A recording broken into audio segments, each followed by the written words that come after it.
একটা ভিডিও পাতায় পাতায় ঘুরছে, অনেকেই আমাকে ইনবক্সে মেইল করেছেন, ইনবক্সে পাঠিয়েছেন। আমি জানি না এই পবিত্র শিশুটি বেঁচে আছে না মারা গেছে না হাসপাতালে চিকিৎসা নিচ্ছে। কেউ খবর পেলে আমাকে জানাবেন। কিন্তু আমি তার এই ভিডিওটা দিয়েই আজকের আলোচনা শুরু করতে চাই যে হাসপাতালের বিছানায় কাতরাচ্ছে ছেলে, মাকে না বলে এসেছে প্রতিবাদ জানাতে, তার ভাইয়ের খুনের প্রতিবাদ জানাতে। এরপর শেখ হাসিনার লেলিয়ে দেওয়া বুলেটের রক্তে ঝাঁঝরা তার শরীর, তার পেটের ভিতরে গুলি লেগেছে, শরীরের অসংখ্য জায়গায় গুলি, রক্ত পড়ছে। সহপাঠীরা তাকে হাসপাতালে নিয়ে এসেছে। এর মধ্যে মা ফোন দিয়েছে, মা তো দুশ্চিন্তায়, আমার ছেলে কোথায়, আমার ছেলে কি মিছিলে গেল কিনা, প্রায় মৃত্যু মুখে। কিন্তু দেখুন কি শান্ত শিষ্ট স্বাভাবিকভাবে কথা বলছে, মা তুমি চিন্তা করো না, আমি ভালো আছি। আমি যতবার দেখছি এই ভিডিওটি ততবার আমার এটাকে বলে গুজবাম। আমরা এতদিন যাবৎ নানান রকম আলোচনায় এই আক্ষেপটুকু করেছি যে এই জেনারেশন হচ্ছে বিমূঢ় এক জেনারেশন। এই জেনারেশনের বাস্তবতা সম্পর্কে কোনো ধারণা নেই। নতুন এই জেনারেশন যারা বড় হচ্ছে তারা সারাদিন পড়ে থাকে ইন্টারনেট নিয়ে, টিকটক নিয়ে। সারাদিন তারা মোটিভেশন, নানান রকম মোটিভেশনাল বক্তব্য শুনে আর বিদেশ যাওয়ার স্বপ্ন দেখে। বিদেশ যাওয়ার স্বপ্ন হয়তো দেখতো তরুণরা, কিন্তু তারা তাদের এই যাত্রার, গাড়ির যাত্রার মোড়টা ঘুরিয়ে তারা পেছন দিকে নিয়ে এসেছে। না, আমরা বিদেশ যাব না, আমরা দেশকেই বিদেশ তৈরি করব। কি বিদেশ? অর্থ হলো যে অর্থনৈতিক মুক্তি, ন্যায় বিচার, রাজনীতির নামে কোনো হানাহানি নয়, সাম্য এবং সমানাধিকার। দেশটাকে তারা বিদেশ বানানোর জন্য মাঠে নেমেছে। আমি যখন এই কথা বলছি তখন বৃষ্টি উপেক্ষা করে ঢাকায় হাজারো ছাত্র মাঠে নেমেছে। খুব সুন্দর একটা ছবি দেখলাম। আমি এতদিন অনেক দিন যাবত এই ছবি দেখিনি বৃষ্টির মধ্যে। বৃষ্টি আমার ভীষণ প্রিয়।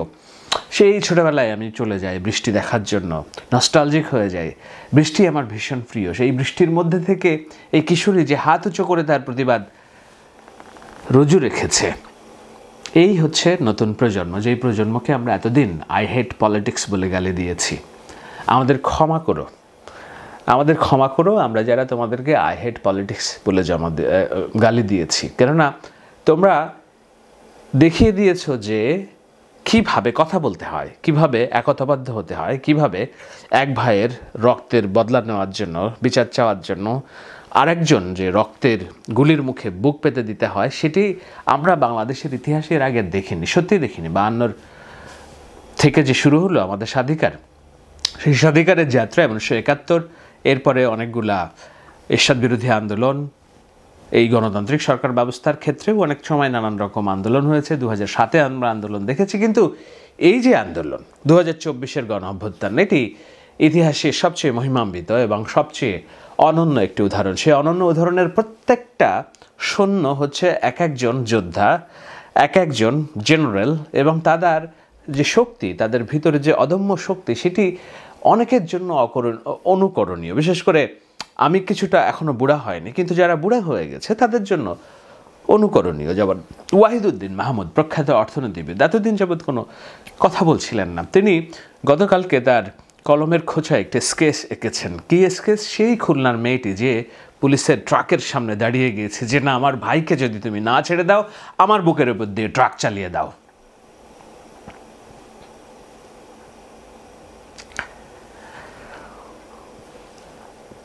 মিরমুগ্ধ 5RR ফ্রিল্যান্সিং সাইটের কর্মী ছিল।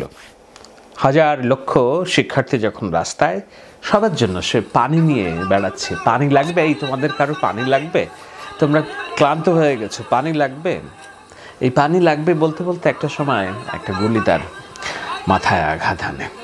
মুগ্ধর এই যে পানি লাগবে, পানি লাগবে, এই কথা কানে বাজছে কোটি কোটি বাংলাদেশির। আবু সাইদ যে দৃষ্টান্ত স্থাপন করে গেছে, আমি বারবার বলছি, পুলিশকে বুক প্রশস্ত করে যে না, চালাও গুলি আমার বুকে, সেটি এখন দ্রোহের একটা প্রতিকৃতি হয়ে গিয়েছে এই জেনারেশন। এখন এই জেনারেশনকে নিয়ে আমরা এগুলো জানার কথা বলছি, কিন্তু জানার বাইরে যারা কাজ করছে অগণিত মানুষ, তারা কিভাবে অনুপ্রেরণা যোগাচ্ছে, তারা কিভাবে এই নতুনের জন্য, একটা পরিবর্তনের জন্য কাজ করছে। হান্নান, র্যাপার হান্নান, আমি এর আগে কোনোদিন আর নাম শুনিনি। আমি তার একটি গান শুনলাম, আওয়াজ উঠা। আওয়াজ উঠা গান শুনেছেন আপনারা? না শুনলে একটু শুনুন। তার এই আওয়াজ উঠা গানের লেখার জন্য পুলিশ তাদের রক্ত গরম হয়ে গিয়েছে যে তারা তাকে আটক করেছে, 2 দিনের রিমান্ডে নিয়েছে। রিমান্ডে নেওয়ার কারণে যে আওয়াজ উঠা গানটা হয়তো এর আগে 1 লক্ষ মানুষ শুনেছে, এখন সেটি ইউটিউবে ট্রেন্ডিংয়ে চলে এসেছে, লক্ষ লক্ষ কোটি কোটি মিলিয়নস অফ মানুষের হৃদয়ের কথা। না, এই গানে এলিটদের সৌন্দর্য নেই, এই গানে হেমন্ত মুখোপাধ্যায়, রবীন্দ্রনাথের কথা নাই, কিন্তু এই গানের প্রত্যেকটা কথা বিদ্রোহ। আমার ভাইয়ের শহীদ হয়েছে, তোর মুখ বন্ধ কেন, তুই আওয়াজ উঠা। এই আওয়াজ উঠার স্রষ্টা হান্নান, তিনি কারাগারে আছেন, কিন্তু তিনি বুঝছেন না যে তার এই গান কিভাবে অনুপ্রাণিত করেছে কোটি কোটি মানুষকে, কোটি তরুণকে। আজকে যখন আমি আলোচনা করছি, ধানমন্ডিতে তরুণরা, বিশ্ববিদ্যালয়ের তরুণরা বড় স্লোগান তারা লিখেছে, আওয়াজ উঠা বাংলাদেশ, আওয়াজ উঠা। শুধু কি হান্নান, আমি আরও একটি র্যাপ গান শুনলাম, নাম হচ্ছে 24-এর গেরিলা। আমি একবার শুনেছি, একবার শোনার পর এই পর্যন্ত আমি 10 বার শুনেছি। আমার ফেসবুকে আমি অন্তত 5 বার শেয়ার দিয়েছি। প্রত্যেকটা কথা কবি শামসুর রহমান, নির্মলেন্দু গুণ, আমরা যাদের কথাই বলি না কেন, তার চেয়ে অনেক বেশি পাওয়ারফুল, অনেক বেশি গোছানো। একটা শব্দের পর আরেকটা শব্দ যেভাবে গেঁথেছেন এই র্যাপার গান দিয়ে, এটি অনন্য। আমার সাথে এই তারুণ্যের পরিচয় হয়নি এর আগে, আমি দুঃখিত, আমি তোমাদেরকে চিনিনি। নিশ্চয়ই আমার মতো আরও অনেক বুড়া, মধ্যবয়সী বুড়া এবং যারা ওয়াহিদুদ্দিন মাহমুদের মতো বুড়া আছে, তারাও চেনে না এই তারুণ্যকে। তাদেরকে চিনে নাও, আমরাও চিনছি তাদেরকে। মনজুর আল মতিন একজন আইনজীবী। আমি ব্যক্তিগতভাবে চ্যানেল 24-এ কাজ করতাম, আপনারা অনেকেই জানেন। চ্যানেল 24-এ মনজুর আল মতিন আমার সহকর্মী ছিল। আমি মাঠ থেকে রিপোর্ট করতাম, স্টুডিওতে সে সংবাদ পড়তো। সারা জীবন ধরে দেখেছি মৃদুভাষী, সদা স্মাইলিং একটি ছেলে, কোনো দিন ধারেও নেই, পাছেও নেই, কারোর সাথে ঝগড়াতে নেই, অভিমান নেই, গলা উঁচু করে কোনো কথা বলেনি কোনো দিন। আমি তাকে একজন মানবিক গুণাবলী সম্পর্ক সম্পন্ন মানুষ হিসেবে জানতাম, কিন্তু তার ভিতরে যে একটা দ্রোহ আছে, তার ভিতরে যে একটা প্রতিবাদী চরিত্র আছে, আমার কোনোদিন দেখার সুযোগ হয়নি। যদি না 24-এর গণঅভ্যুত্থান হতো, হয়তো মনজুর আল মতিন কোনোদিনই কথা বলতেন না। এখন সুপ্রিম কোর্টে যখন শিক্ষার্থীরা আন্দোলন করতে যাচ্ছেন, যখন পুলিশ তাকে আটক করতে যাচ্ছে, সে তার বুক দুহাত প্রসারিত করে দিচ্ছে। ইতিমধ্যেই সোশ্যাল মিডিয়াতে তাকে নিয়ে নানা রকম আলোচনা হচ্ছে এবং একটা হিরোর একটা পর্যায়ে চলে গিয়েছে। এই জেনারেশন এক অসাধারণ জেনারেশন, যেই জেনারেশনকে আমরা এতদিন বলে এসেছি, আমাদের বুড়ারা বলে আছে যে একটা যাচ্ছে তাই জেনারেশন তৈরি হচ্ছে। এরা সারাদিন টিকটক নিয়ে পড়ে থাকে, এদের রাজনীতি সম্পর্কে কোনো জ্ঞান নেই, এদের বাস্তবতা সম্পর্কে কোনো জ্ঞান নেই। ভুল, আমরা এতদিন ভুল জেনেছি, বরঞ্চ এই জেনারেশন আমাদের এই ভুল জানা আদমরাদের ঘা মারিয়ে বাঁচিয়ে তুলেছে। আজকে ঢাকা বিশ্ববিদ্যালয়, অন্যান্য বিশ্ববিদ্যালয়ে যেসব জায়গায় শিক্ষার্থীরা কথা বলছে, শিক্ষকরা কথা বলছে, সাংস্কৃতিক কর্মীরা কথা বলছে, এই কথা বলা শিখিয়েছে এই জেনারেশন। আজকে রাজাকার শব্দ বলার মধ্যে কোনো রকম হীনমনতা নেই। যেমন গানটি শুনছিলেন 24-এর গেরিলা, তুমি কে আমি কে, রাজাকার রাজাকার। এই শব্দটা ঢাকা বিশ্ববিদ্যালয়ের এই যে জেনারেশন, তারা এই রাজাকার ট্যাবু ভেঙে দিয়েছে। ইয়েস, তুমি আমাকে রাজাকার বলছো, তো তোমার পরিবার বাদে, তোমার দল বাদে আমরা সবাই রাজাকার, আমরা সবাই এক পক্ষ, আমাদের পক্ষ একটাই, আমাদের বাংলাদেশ। এই ট্যাবু ভাঙাটা ছিল বাংলাদেশের রাজনীতির ইতিহাসের সবচেয়ে বড় টার্নিং পয়েন্ট, ব্রেকিং পয়েন্ট। সেই ট্যাবু এই নতুন জেনারেশন ভেঙে দিয়েছে, এখন এটা সবাই গ্রহণ করছে। এবং এখন এই যে শিক্ষার্থীরা মরছে, রাস্তায় মরছে, যেটা সরকার প্রমাণ করার চেষ্টা করছে, জামাত শিবির মরছে, যদিও গবেষণাগুলো বলছে, পত্রপত্রিকার রিপোর্ট বলছে 87%, 96% কোনো রাজনৈতিক পরিচয় নেই। 87% মানুষ যাদের মারা গেছে, তাদের বুকে আত্মঘাতী রাবার বুলেট। সরকারের ন্যারেটিভ ফেইল করেছে, সরকারের প্রচেষ্টা ফেইল করেছে। এই জেনারেশন বুকের রক্ত পেতে দিয়েছে, বুক পেতে দিয়েছে পরিবর্তনের জন্য, বৈষম্যের জন্য। এই জেনারেশনকে শ্রদ্ধা।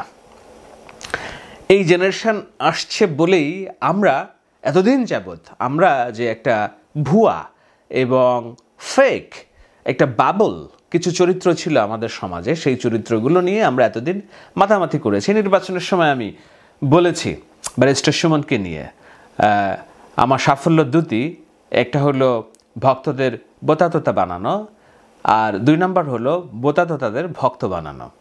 সে তার এই বোতাতোতা ভক্ত দিয়ে নির্বাচন করেছে, রাতের ভোট কিংবা ভোটারবিহীন নির্বাচনে এমপি হয়েছে। সেটাকেই আমরা এতদিন সাফল্য হিসেবে দেখেছি। আমরা সাফল্য হিসেবে দেখেছি আরও অনেক সোশ্যাল মিডিয়ার কন্টেন্ট ক্রিয়েটার, যাদের নাম আমি বলতে চাচ্ছি না, বলে তাদেরকে আমি মহান করতে চাচ্ছি না। নিশ্চয়ই আপনারা যদি কারোর নাম বলেন আমার কমেন্টস বক্সের নিচ দিয়ে জানিয়ে দেন যে কাদের কথা আপনার মাথায় আসছে আমি যখন কন্টেন্ট ক্রিয়েটরের কথা বলছি।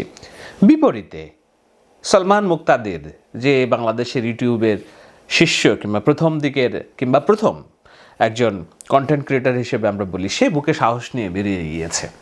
আজকে আমরা খেলোয়াড় সাকিব আল হোসেন কিংবা মাশরাফি বিন মুর্তজা, এদেরকে আমরা ভুয়া নায়ক হিসেবে দেখে এসেছি। নায়ক ফেরদৌস, রিয়াজ আমরা নায়ক হিসেবে দেখছি, কিন্তু তারা আজকের দিনের এক একটি রাজাকার। আজকের দিনে তারা বিটিভিতে যে মায়া কান্না করছে, তারা একটা শিক্ষার্থীর বাসায় যায় না, একজন শিক্ষার্থীর পাশে এসে দাঁড়িয়ে বলে না ইয়েস তোমার বুকের রক্ত ঝরেছে, আমি সমানভাবে ব্যথিত না।